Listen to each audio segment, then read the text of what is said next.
about exactly when those meetings are scheduled next week. We'll send them out to you, okay? And as I said, that gives us plenty of time to really find a superstar. But we're here to talk about the upper school.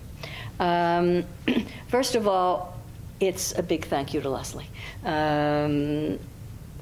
You've all obviously read the announcement that came over our Pesach vacation that Leslie has made a decision to move to a different school.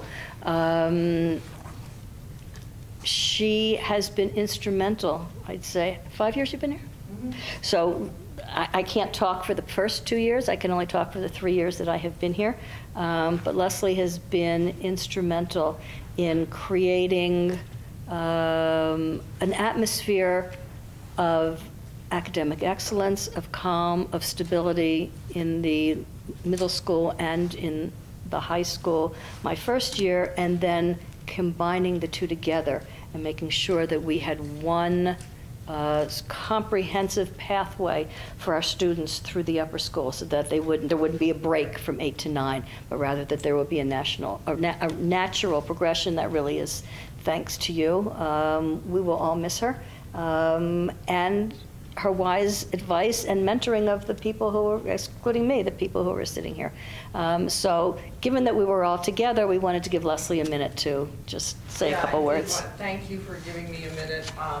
I just wanted to say to you and to the people out there that I will miss this community so much.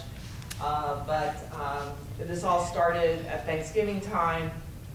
When I was looking around, I host a Thanksgiving dinner from afar, and I come in to do this, and I looked around at my family and my in-laws, and I thought, I just need to be closer to here. So that's why I told Joyce at the very beginning of January that I was going to look for another school. It had to be on the East Coast, it had to be in the same time zone as my grandchildren, and that sort of thing. And then the Atlanta opportunity came up, and Atlanta's a hub city, and Epstein's a great school, and so I thought that this is my opportunity. But I have loved being here, and I will miss so many people here, and I thank you for wonderful, wonderful years, really. And we thank you, obviously. And as I said, we will have opportunities between now and the end of the school year really to thank Leslie and to celebrate her being here. So you will hear more information about that. So one of the questions, I'm sure, so you get this letter over Passover vacation that Leslie has taken a new job and she is leaving, and the first question everybody's thinking is, okay, now what? Who will be the next principal? How will we replace Leslie? What will happen? And this is it. The upper school will be led by a leadership team for next year.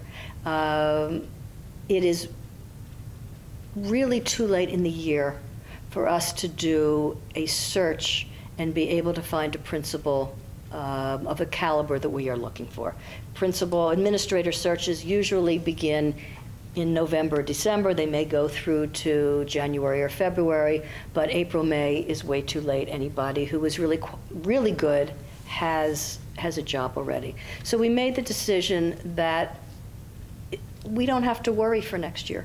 Because we have a great team in place, and we can take the time that we need to do a search next year, at the beginning of next year, for the following year, knowing that your students or your children will be in good hands for this year. So many, I think maybe all of the people sitting up here you know already. Ben Cook and Millie Joyner will rise to the occasion, let's say, and take on roles of assistant principals for next year. Not just, they've been deans this year, they will function as assistant principals next year. In addition to that, Maria Paxanos will be the director of student development, which again is different than what we have this year. We'll explain in a moment. And Camille McHugh will be the director of curricular innovations. All of those all 4 of these people will report directly to me, and I will take on many of the roles of an upper school principal. I don't know how many of you know this, but, well, somebody in the back does. Before I came here, I was the head of a school in New Jersey for 9 years, and prior to that, I was a high school principal for 16 years. So, and I don't know, I may have even been your own kid's principal, so you could ask him how I did. I can't say the best. I'll leave the room if you want. So I have a lot of experience in building curriculum, in supervising teachers, and in mentoring and coaching teachers, in building budgets, in planning programs, because that's exactly what I did in a high school, which is very similar to this, a Jewish day school. Actually, the high school was about 3 times the size, but other than that, the feel was, was much the same. So I really do believe that given the people here in the room, your kids will be very, very well taken care of.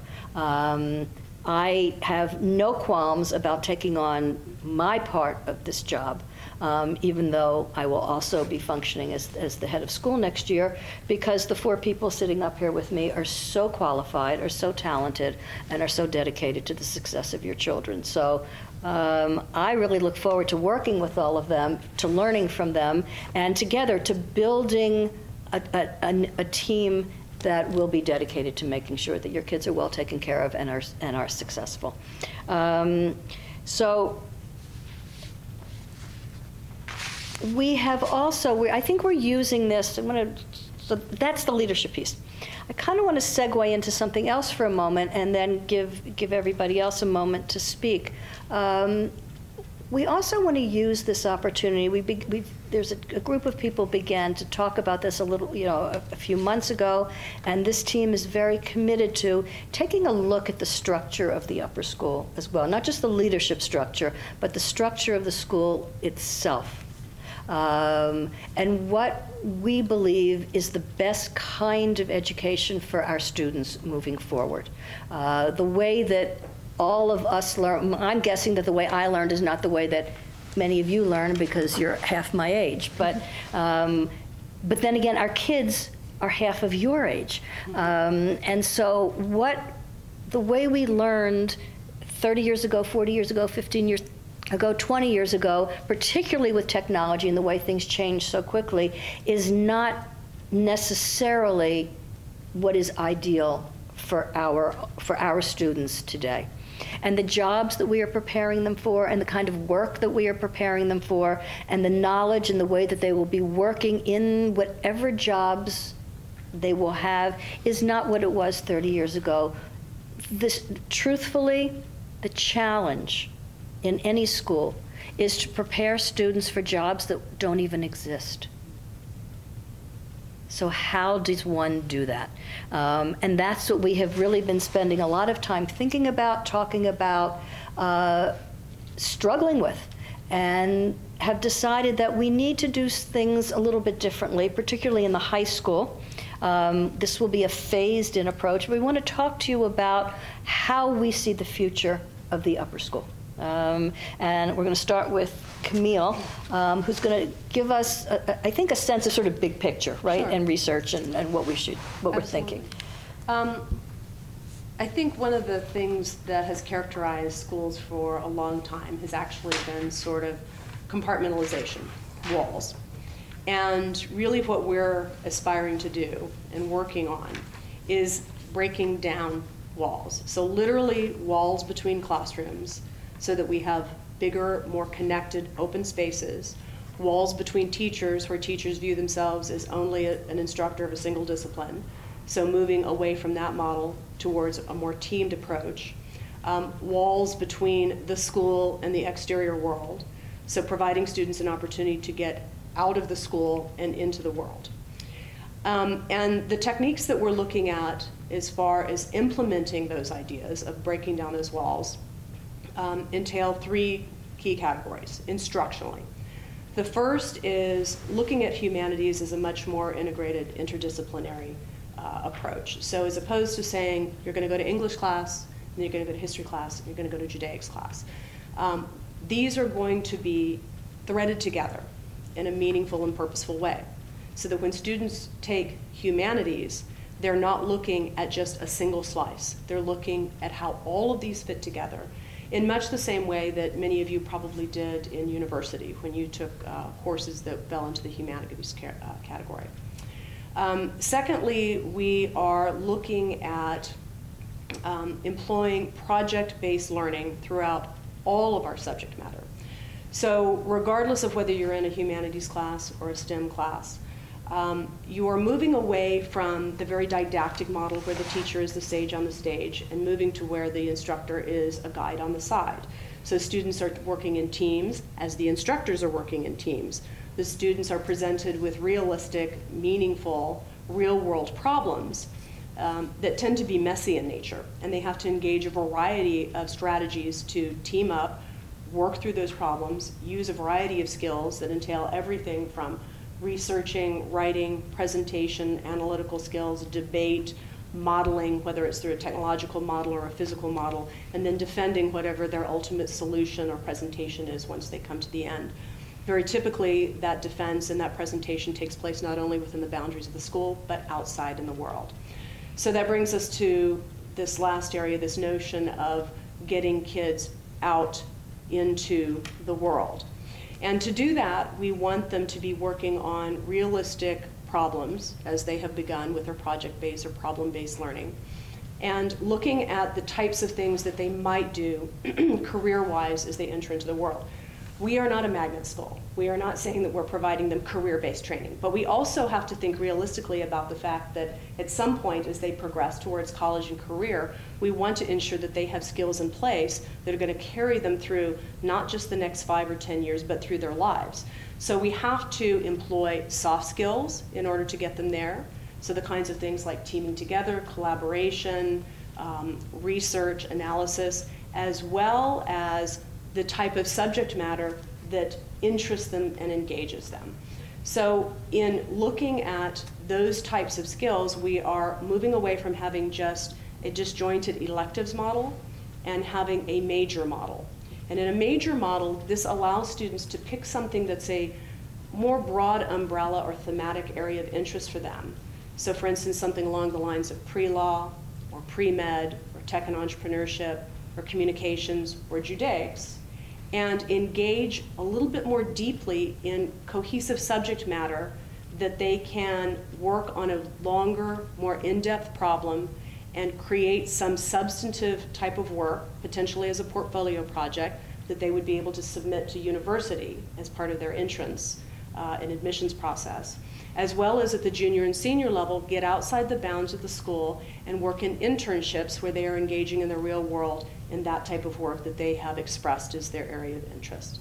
So all of these pieces put together allow us to move what we already do in an excellent way into a model that will continue to push them into areas that will be representative of the type of work that we envision them doing in college and career as they move off in life.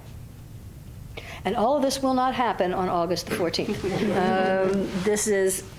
This is work as we, first of all, we will start with the 9th and 10th grade. There won't be a lot of changes any to the 11th and 12th grade. We will phase this in. As this takes hold in the high school, it will have ramifications for how we teach and how we prepare kids in the middle school and even the lower school as they move up this pathway. But I think the question of what does this look like and what could this look like next year, these two people have been spending hours and hours and days and weeks really trying to put together a vision of when our students come back in August, what will it look like? What will the day look like?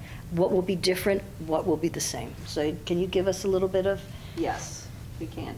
The great thing is that it's not going to look all together very different from the way it looks right now. We're still going to have a 4-period block day, which provides lots of opportunity and time for students to engage in long projects or labs, presentations, pursue areas of interest and research related to the content areas, which is excellent. So we'll still have that 4-period block day, but it will be, but we won't have that Wednesday 8-period day, which I think everybody is going to be very excited by. It will allow also for us to, like Camille and Joyce has already explained, to group the 9th and 10th graders into those humanities. The 11th and 12th graders will have some benefit from this in that they will be able to engage in choosing 2 majors that they get to, where they will find their electives. So they do get to do that, and they will be the beneficiaries of their teachers who have had great training in project-based learning. So they will be engaged in projects that will be rigorous, exciting, interesting. There won't be this passive sitting in a classroom taking notes and then regurgitating it on, that information on a test. It's not to say that they won't have tests or that they won't ever take notes, but they will be investing in areas of research and problem solving, creative problem solving, using the content of the class to do that. So it's very exciting. It also won't affect their transcripts or their grades. They're still going to be graded. They're still going to receive grades in each class, even in 9th and 10th, even though it's a humanities block. They're still going to receive a history grade and an English grade and a Judaics grade, individual, listed on their transcripts. So that won't affect that at all. So it looks, while what we're doing is different, the way we are teaching and engaging our students is different, what we are teaching them it will be very familiar to them and to you. It's something, the electives or classes that we already offered, we're just organizing them in a way that makes much more sense. One of the frustrating things for me when I was doing scheduling in our previous model of scheduling is that you would have to offer electives based on teacher availability and student interest for the most students, right? So that might mean that a handful of students, you would say, okay, well, your schedule allows for these electives, choose from these, even though they were not electives that they necessarily wanted to take. In this model, they will have opportunity to take the classes that they want to be able to take in those elective slots, time slots, which I think is going to be a huge benefit to the teachers and the students. I'm excited when I think about what this means for middle school. As we've done the last 2 years, we've integrated with the high school, and the same will continue to be true next year. The middle school schedule will continue to mirror and match the high school schedule in a way that allows us to integrate in meaningful ways. That's happened between the 8th and the 9th graders, and will happen between other grades. Insofar as the teachers also having access to the project-based learning, professional development, and bringing that into the classroom, it's really a win-win for our grades 6, 7, and 8, and I'm really thrilled for that. Sometimes just other things that won't change under this model, we'll continue to have sports as we always have, so that will continue, and we'll also continue to build upon our robust performing arts programs, our school play, and those other opportunities students have. So again, it's really exciting to consider changing how we do something, but not changing the really great things that we have going on. Our teachers are also going to be involved in a 3-day workshop this summer with the Buck Institute of Education, who offers an incredible resources and training for teachers for project-based learning. And then we're going to continue that mentoring throughout the year. I'm really excited about this. I'm thrilled. Yeah, and when we have spoken to our faculty about this, they all see the value in it. And in fact, I can remember back to, I think it was the first day, no, it was the third day of our teacher week in August, before the kids come back to school. One of the things, we had this sort of Tikkun Olam project for the teachers. And they had this assignment they had to do. Everybody had to bring in a can of food or a box of non-perishable food. And then they had this assignment in which they were building, they were taking this food and they were building something based on a value. And we had the teachers all in these different groups. They were working on them, and they were judged. They had to explain why they did what they did, and this one worked this way and this one worked that way. And when all was said and done, we said to them, you guys just did project-based learning. You know, look how involved you were. Look how excited you were in doing this. Now your children are going to be doing the same thing. This is what we're going to do for the kids. And so we've seen the teachers also see the value and are excited about working in project-based learning. I think if there's any sort of hesitation, it's because they haven't traditionally, they don't teach this when you go to get your master's in the art of teaching. Because again, this was not done years ago. And so there's this initial hesitation. Do I know how to do this? I know how to lecture, but do I know how to guide kids to be involved in something like this? And that's exactly what this all year long professional development will be doing, working with our teachers to make sure that they can plan these units appropriately. So we're all really excited about that. So that's sort of the academic side. But we would be remiss as a school if the only thing that we cared about were the grades that your kids brought home on their report cards.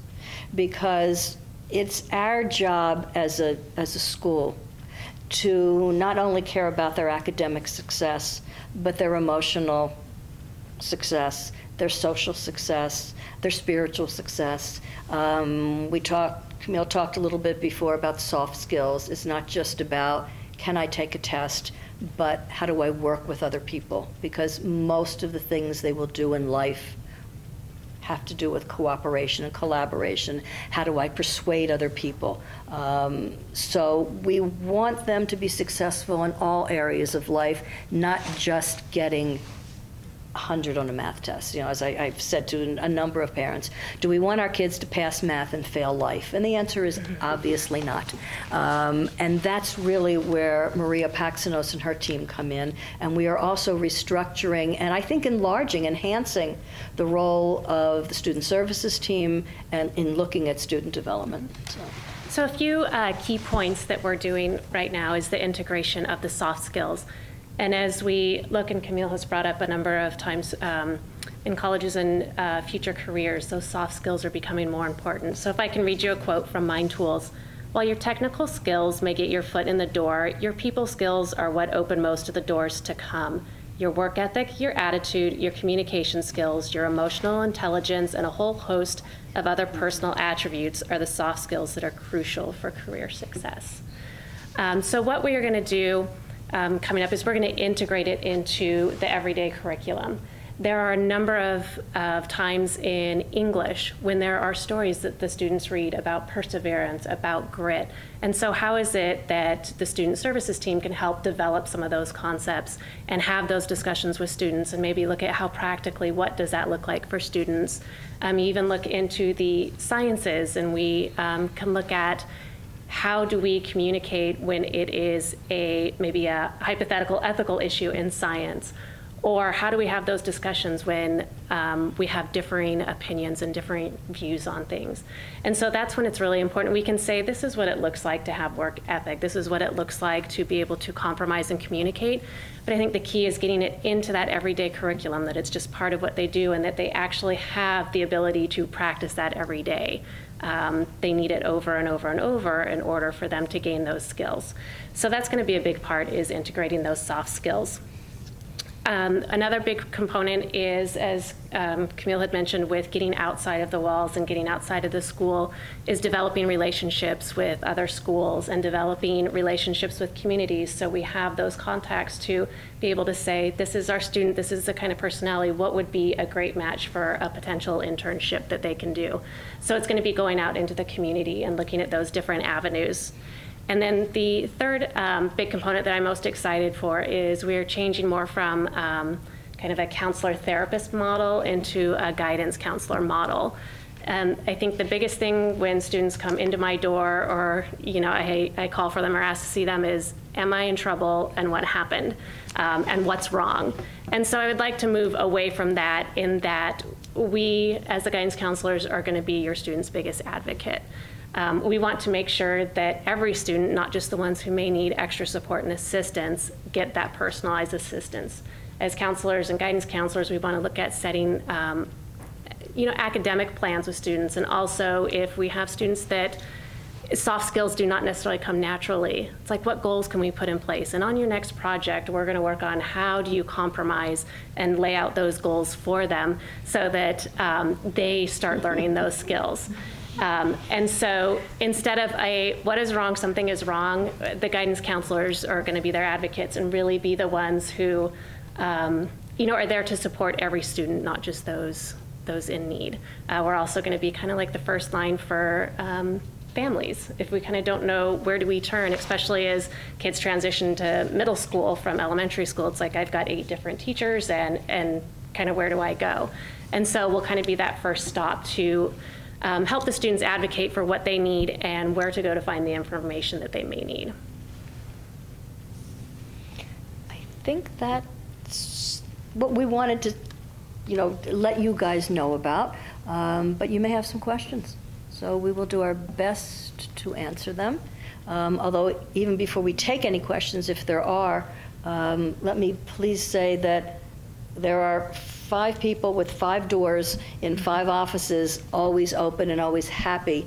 A week from now, 2 days from now, when you get home, you think about something you wanted to ask, please feel free to send us an email, pick up the phone, and we're happy to have these conversations.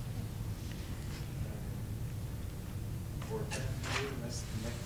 10th grade next year, approximately how many students in your grade group? Do we have new students? I don't think are there any new students coming in? I don't think there are any new students. No, I don't believe there are any new students coming in. One new student. One new student? I guess that's my question, is what is the school doing to retain the students from middle school to high school, or to get new students? Since that, for me, as a mother of a 7th grader, that's a major concern. I know she's staying through 8th grade, but the 9th grade is a huge question mark.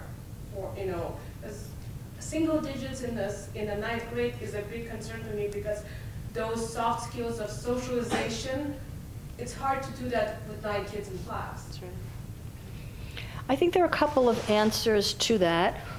What are we doing? Obviously, we're working as hard as we can to retain students and attract students. And I think we're all optimistic that as we move into a new model, there will be students out there in the city of Las Vegas that will see our school in a very different way. And we're hoping that will attract new students, although I don't think that can ever be the main reason that we do what we do. We have to provide our current students with the absolute best education that we can give them, and then hoping that other students will say, oh, this is really kind of cool, I would like to be part of that. So that, there is that piece in terms of how we are working in terms of recruiting, and we're always adding sort of new pieces and new ideas in terms of doing that.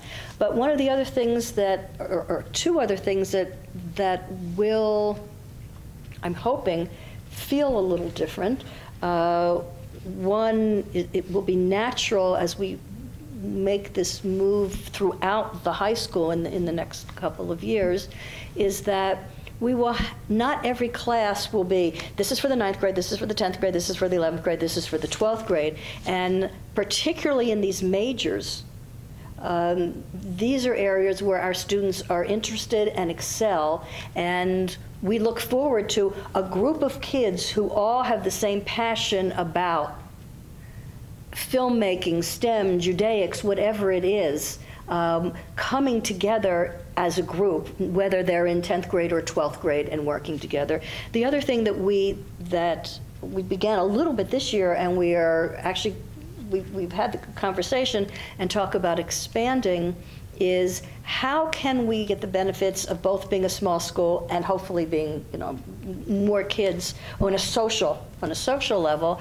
And we have already been in touch with a couple of other high schools to start to plan joint activities, programs. We're not at coming together for classes yet, but we can understand where that might be down the road. So that on the one hand, it's a great thing to be in a class with 10 or 12 kids, all of whom have the same passion that you do, and they're all hanging out in the incubator together doing whatever they're doing in the incubator and building all kinds of things and fixing the world. On the other hand, wouldn't it be nice to come together with students from another school and get together for, maybe we have a joint, maybe we do have a play together, or we have whatever other kinds of things we do. So it's not just 120 kids in a high school, but 200 or 250 are all together doing those things. So we are working on at a variety of different levels.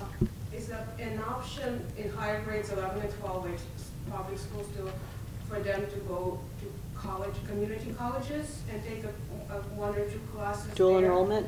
This way, it's a balance of a little small school, but then you get a taste of the real world. It absolutely is. In fact, one of our seniors right now, Annalisa, is doing precisely that. UNLV operates a dual enrollment program where they could obtain credit both here at school as well as at the university level. It's very simple to apply, and it's very exciting because the students can essentially take any 100 level or 200 level course, any freshman or sophomore level course, for which they have the prerequisites.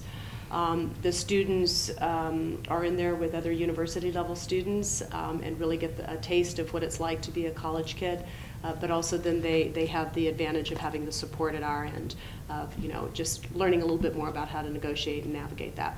UNLV Student Services also supports them in that effort as well. So that's absolutely one of the directions that we envision promoting more of, especially because of the structure that will be in place with having the majors and the block period at the end of the day. Juniors and seniors, especially if they drive, will find it very easy to do a search, find courses at UNLV that pop into those time slots, and enroll and take those courses, and then they would receive credit at both ends. And the other thing I would say is, as we move into this internship program, where 11th and 12th graders are not only able to leave this campus in order to take classes, but as they involve themselves in projects in different labs or wherever, they will again be working with and meeting a variety of whether they be adults or college students, but they will be working not only with this small group of students in our school, but they will really be expanding their horizons. It's interesting to hear about the pioneering approach to the change of the curriculum. But what I'd like to know is what's the evidence base for this kind of model of teaching, moving away from the purely knowledge-based learning and towards project-based modeling? Absolutely. That was one of the key things that we had to look at in order to make some decisions about how would we even craft this in the first place. As Millie noted, the Buck Institute has a wide variety of resources that have been conducted and longitudinal studies to examine if we move to a different model of teaching that moves away from the didactic to the more project-based. Do students learn? Are they able to engage effectively? Do they learn whatever the standards that we've defined and set out for them at the outset of each project? Are they still able to reach and attain whatever measures are required in order to gain entry to university? And I'd be very happy to provide you that research basis because I think what it really does, it helps show you that many schools throughout the nation, especially over the past 2 decades, have begun moving in some of these directions, usually in smaller chunks, more small, an individual school here and there, a classroom here and there. But the evidence is clear that the success rate of the students is absolutely merits the progression in the new direction. One thing we know is that we can't continue to do business as usual. Bless you. Bless you. Because that is not an effective route for students to be successful in university and in their future careers. Anything that they're working on today is going to have to be something that's adaptive and something that they're going to be able to use throughout their lives. We've really moved away from being in an information age to being in a conceptual age. You know that a lot of the stuff that we did was we memorized stuff. And if you were a good memorizer, you were a successful student, right? You memorize all these countries and the geography of them, the capital. Well, now they just whip out their phone and they can just, find that same information in a second. What's more important to understand are the nuances about how those countries engage with one another. What do I need to know historically to give myself a perspective? What do I need to know as far as policy is concerned? What do I need to know technologically about how the countries position with one another? And then can we play out the roles in a model United Nations scenario and tackle some of the real world issues that we're seeing in the press today? So we want to put them into realistic situations that are messy and complicated and dive into all of these different subject areas simultaneously. The research does bear out that students will thrive and succeed and be able to pivot and move and adapt to those changes as they move forward. And so we really want to capitalize on that using some of their success stories and their successful models, again, as Millie mentioned, through the Buck Institute, which will be doing our training, so that our teachers are prepared to craft those experiences themselves for the students and give them those experiences before they walk out the door. But we will also be collecting our own data as we move forward. The teachers will be doing evaluations of the process itself so that as we move along, we'll know how to pivot and adapt and make sure that we are reaching all those goals. And if I can also just add, when we were in the very nascent stages of thinking about this, we asked our college counselor to please be in touch with a number of colleges where our students traditionally are accepted, to talk to them about this new model, to make what do we need to know? Do we need to step back from this? Are we, how will this affect our students' potential for admission? And everything came back, quite positive. There was no need to worry in terms of doing something like this. I guess my question is, will the students be prepared from going from a project-based learning atmosphere to then going to a university where they're sitting in a lecture hall with 200 other students in an English class where they will know how to take the notes and go from there? They're still going to have to take notes. I mean, listen, they're still going to be required to take notes. They're still going to be required to take notes from a lecture. There will still be some components of direct instruction in a project. It's not all just, Go to it, kids. Yeah, go to it. Here's your driving question. Now go find the answer. So they still will be participating in experiences that require, learning experiences that require them to utilize those skills. That of course, yes, there are still freshman and sophomore classes in universities where they have to sit in a lecture hall, learn how to, be able to take notes, follow a lecture, and then take the test at the end. Absolutely, Right. That still exists. If we don't prepare, our job is to prepare these kids for college. And knowing that college involves papers, lectures, notes, we know that what we do, just as lower school teachers know they have to teach, I don't know, addition and subtraction before the kids can do algebra, we know that we have to teach these particular skills so that they can be successful in college. So it's not going to be, we don't care. We're going to do what we have decided is important. It is our job to make sure they are successful at the next stage. And we will do that. With every unit, every project that would be planned around the content that students need to know, right? The questions that teachers will ask on that at the very beginning is, what do my students need to know and understand to be able to answer this question, right? And they'll ask that question with their students. So it's not as if they won't be responsible, everybody, for a body of content knowledge, and that they won't be responsible for being able to demonstrate that knowledge, right? That they own and understand that knowledge. The way that we're asking them to access it, to come to know and understand that information, will be different.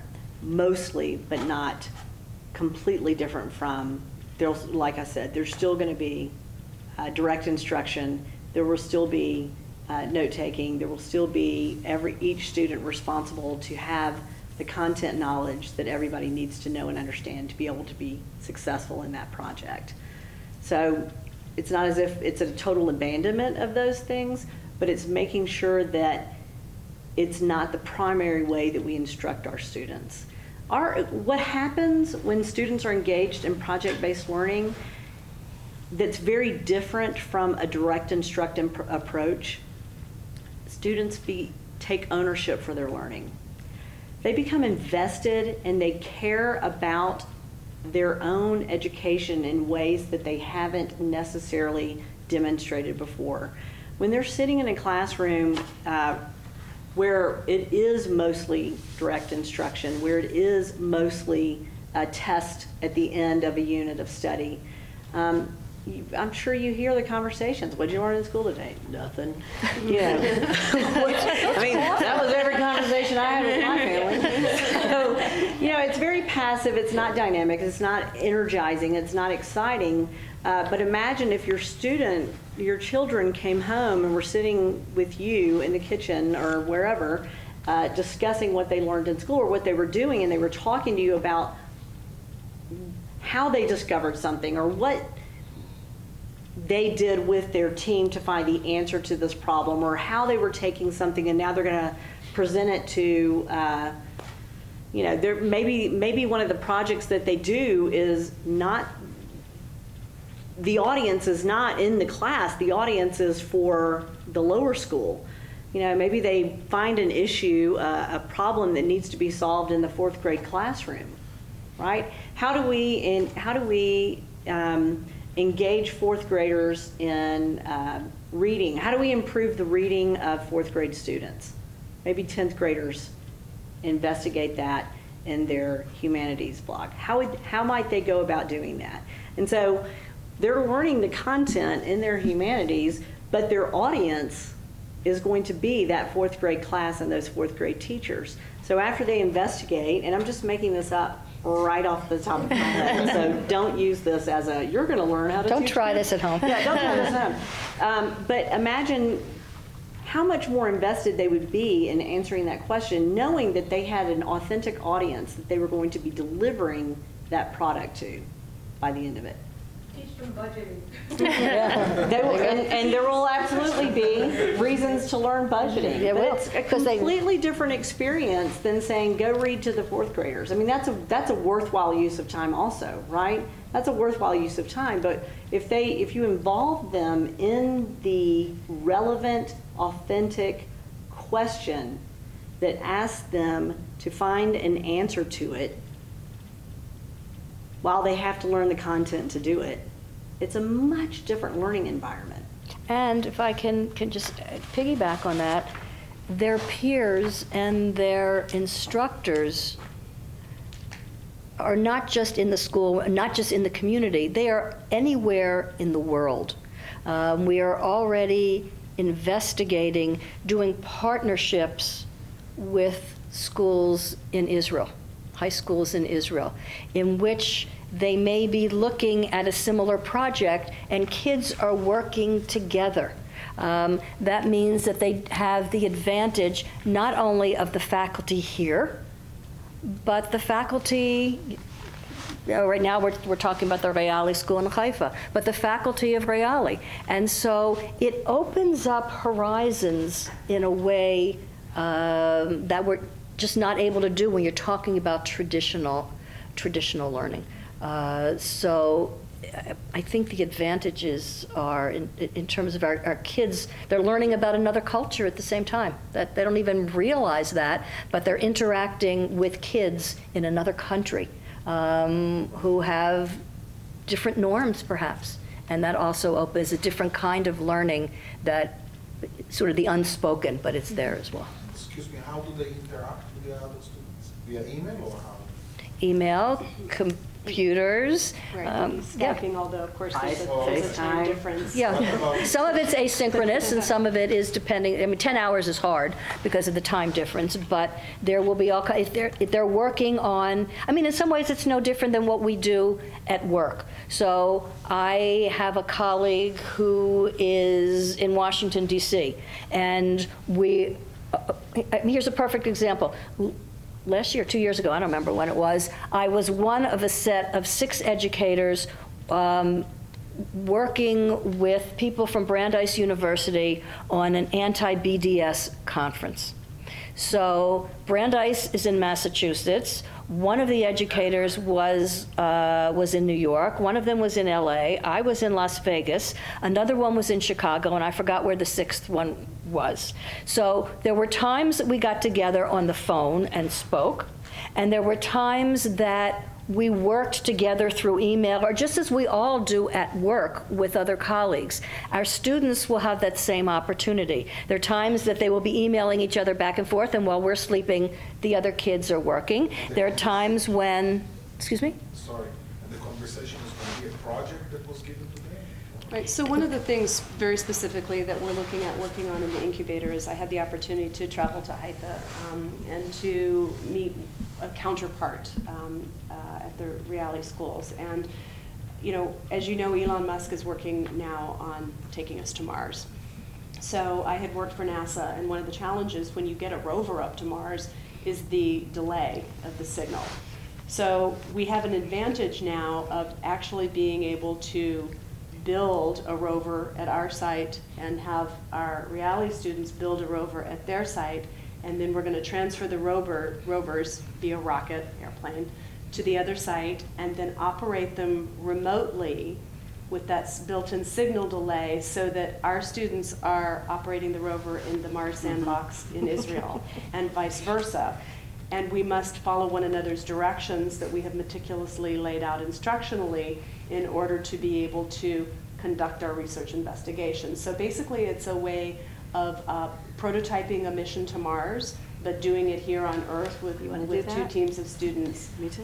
And it's a very exciting opportunity as well. We've also actually been connected with the Israeli aerospace company, the ones that... Space IL. Space IL, yes. They're even though no one won the X Prize, they were down to the final 3 competitors, and the gentleman, Jonathan Weintraub, came and presented to the students here and let us know that if we want to set up a tracking station, that he will be able to assist us. So these are very realistic, actual projects that you can imagine that as your child engages in this now, today at the Adelson campus, that 8 years from now, they're going to be working with Elon Musk and maybe heading to Mars.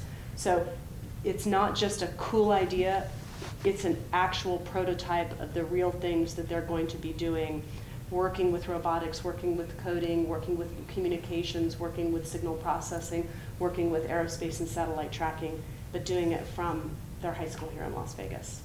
And I think that goes back to your question, too.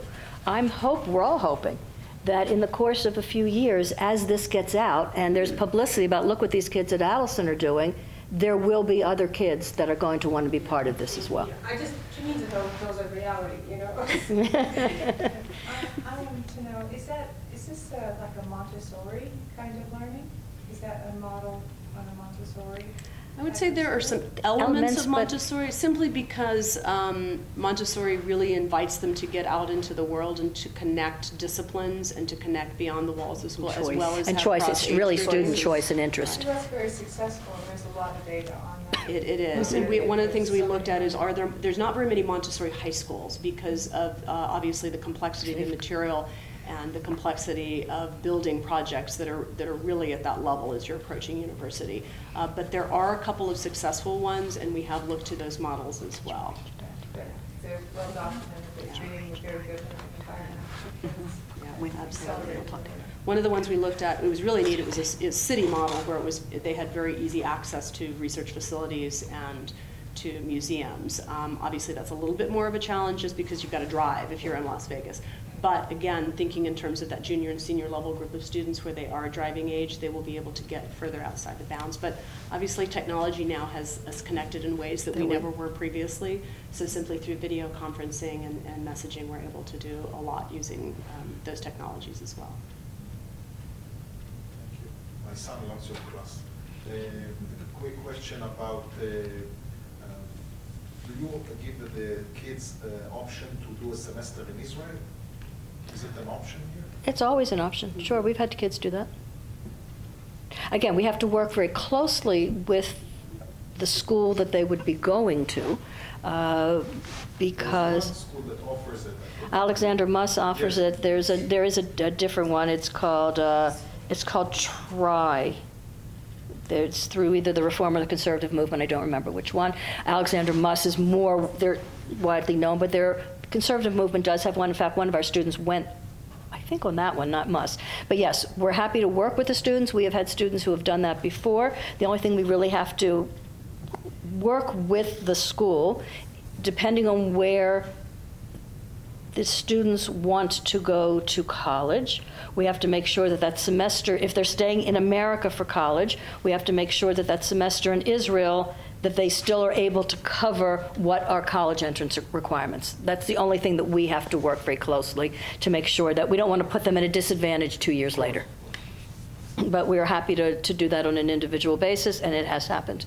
I don't think anybody's doing it this year, but we did have a student do it last year, so not a problem. I have a question. Sure. First of all, that all sounds fascinating, so I love that. Grading, is that going to be set up the same way as it is now? Yeah. Okay. So grading is the same way as it is now. So even, and again, this was one of the things when David Gerard, our college counselor, spoke to the colleges, while we are at the first stages of doing this and learning. So for example, there will be 9th and 10th graders will take this one interdisciplinary class of English or language arts, social studies, and Judaics, but they will get 3 different grades.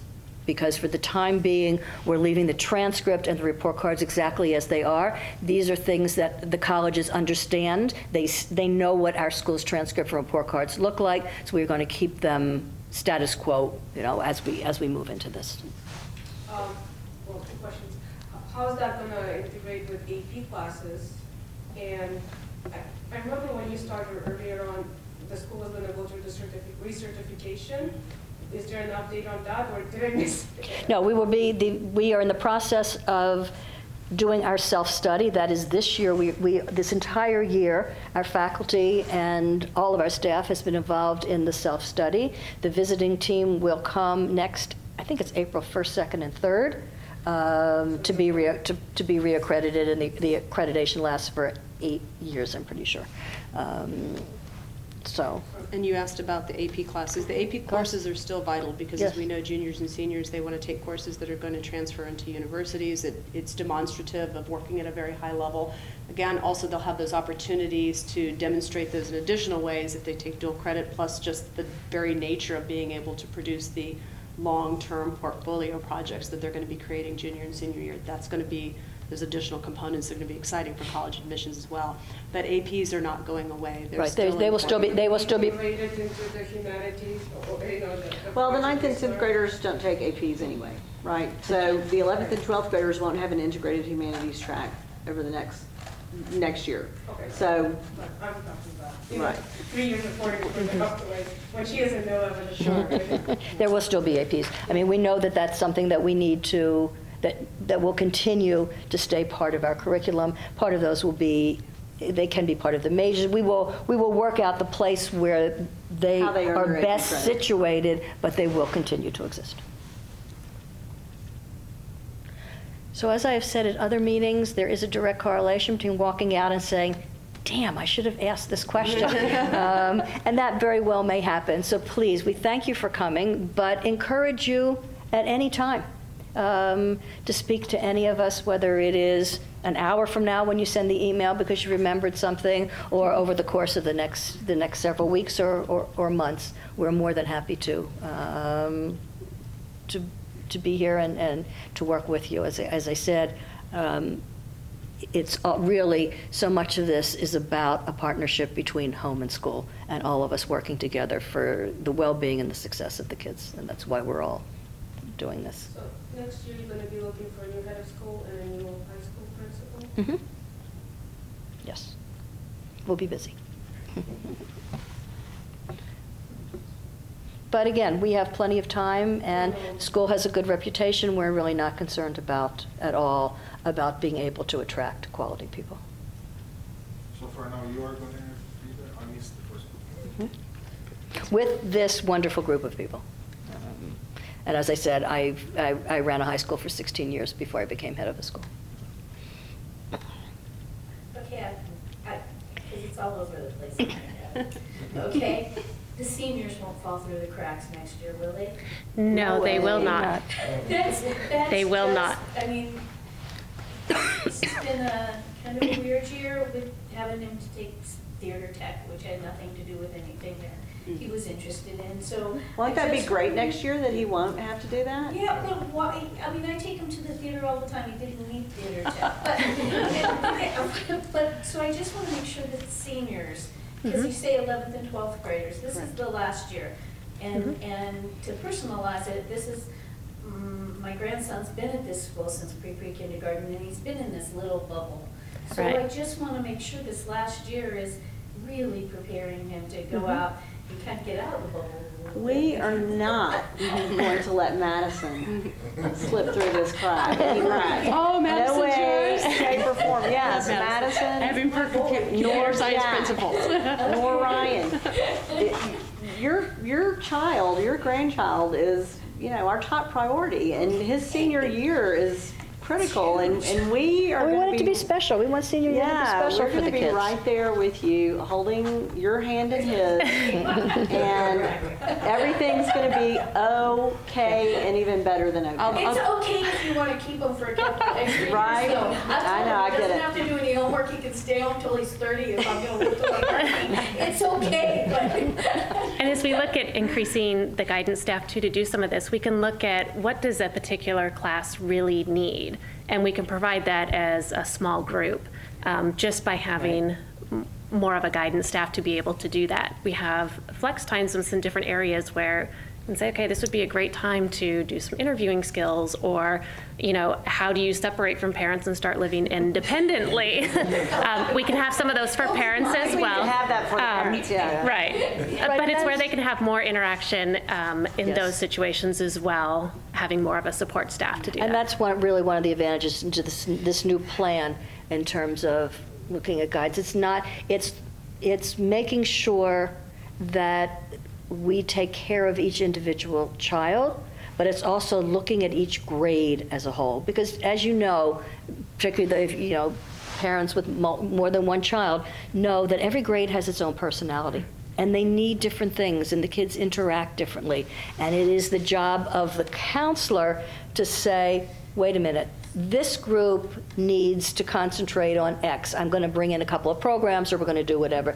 This group really needs something different, so we will be able to really individualize it. So we're not just looking at the students, but we're looking at the entire grade as well.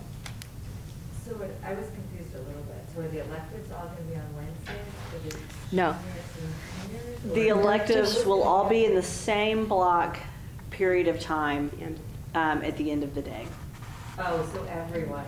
As opposed to, you're free this period, you have to So now take you these get to three. take theater tech. Right. Yes, now everything is available. All at the bottom in a nice big chunk. Right, everything is available to everyone. He's in the ninth grade, and he wasn't going to take. Exactly, Right. right. And this resolves that, because Right. that was something that the students voiced to us repeatedly, that this was not working for them, and this was not meeting their needs or their interests. It's very frustrating to be responsible for scheduling students and to have to sit with Madison and say, okay, Theater tech, Madison, kid.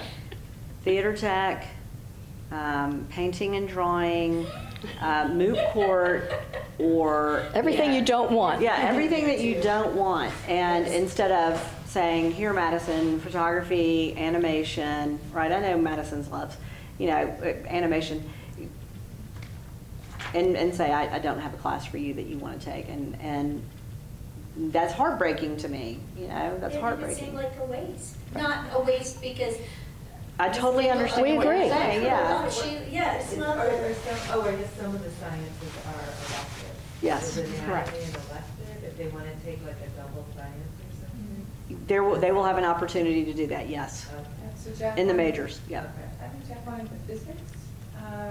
Is that going to be available as an elective? He has to, it's not that he wants to, he has to take it. Oh, he has to, okay, good. Yeah. So he gets it- There's a certain science sequence that every student has to take, but then a student could be in a pre-med major and take more science.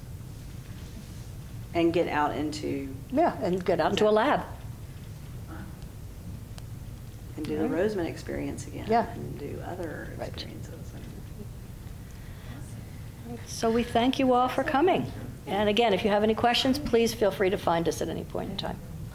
I'll have to have another try. It might be easier for you just to come. I was just going to say, or you could come. Thank you for being in the name. Thank you. Thank you very much. Thank you.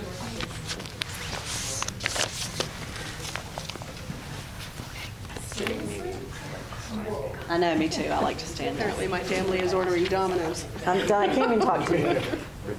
I guess they got hungry because I was here. Thank you for coming. That's funny. Domino's has just entered your housing section. Oops, okay, guess they decided that was enough.